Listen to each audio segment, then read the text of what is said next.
Egunon, arratsaldeon, Xabier Aranburu Ibarguren naiz, eta hau bosta tasa deskribatzen duen bideoa da. Kasu honetan, nire taldea, nire talde osoa bi taldetan banatu ditut.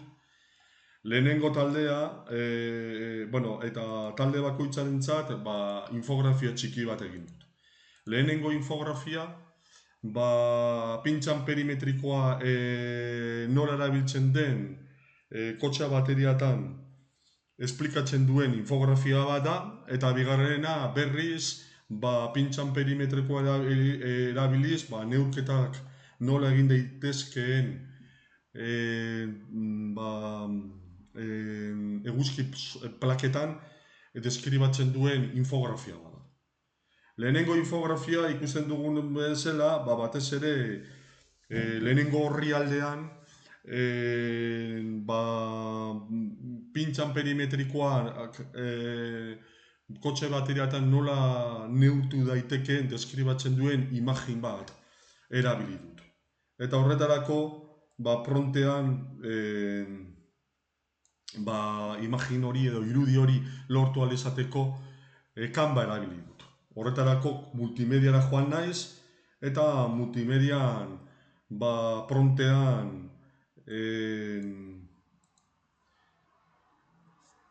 frontean kotxe bateriatan pintxan perimetrikoa nora erabiltzen den deskribatzen duen irudia jarri dut.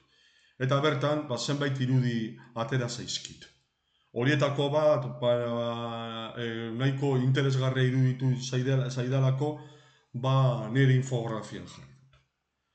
Gero, bigarren orrialdea, neurketa horiek egin ahal izateko jarraitu beharreko pausu desberdinak deskribatzen duen testu bat jarri dut. Eta horretarako ChatGPT erabili dut. ChatGPT. Eta frontean, kotxe baten bateria neurtzeko pausuak deskribatzen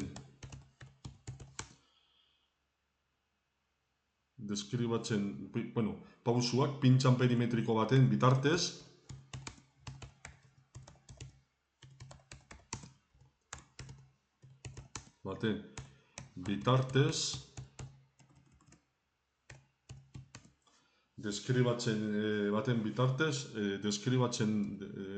deskribapena da nahi dut.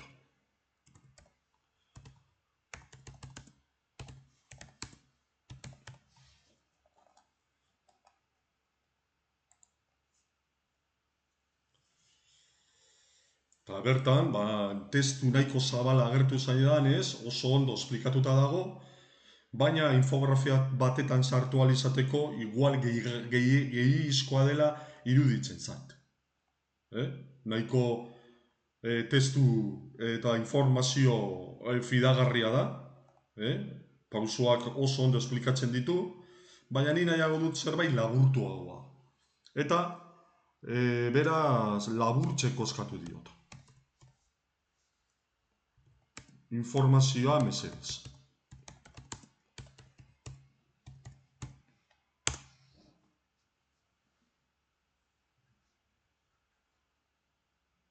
Eta orain, pixka laburtuagoa ematen dit informazioa,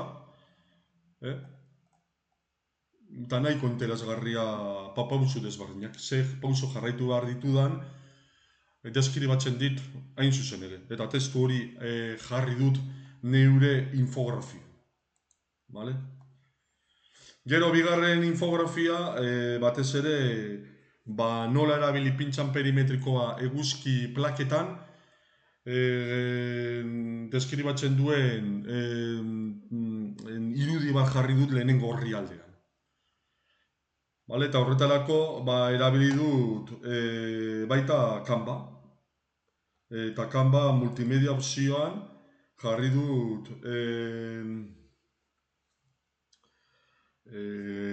pintxan perimetrikoa nola erabili pintxa amperimetrikoa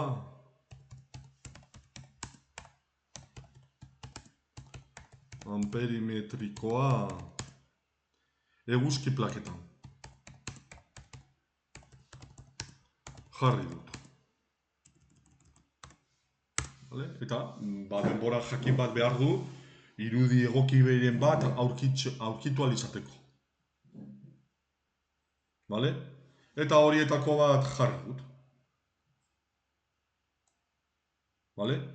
Gero bigarren horri aldean txapeteje erabili dut,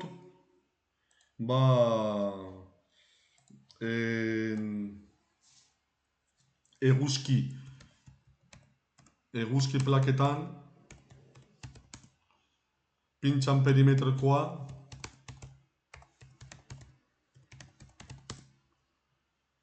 neurketak nola egin esplikatu. Eta hemen ikusten den bezala helburua esplikatzen dit, hori egin alizateko behar ditudan materialak, eta pausuz zein pausu jarraitu behar ditudan neurketa egiteko pentsan perimetriko baten bitartez eguzki plaka batetan. Ikusten den bezala nahiko zabala denez, berriro laburtzeko eskatu diot.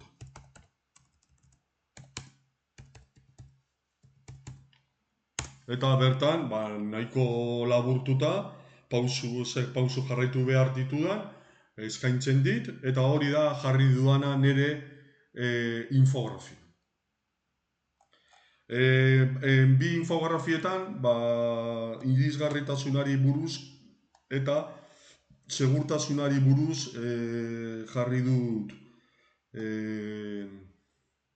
ditut neure adierazpenak, ikusten den bezala. Eta besterik gabe, Xabier Aranburu naiz, hurrengo arte, agur.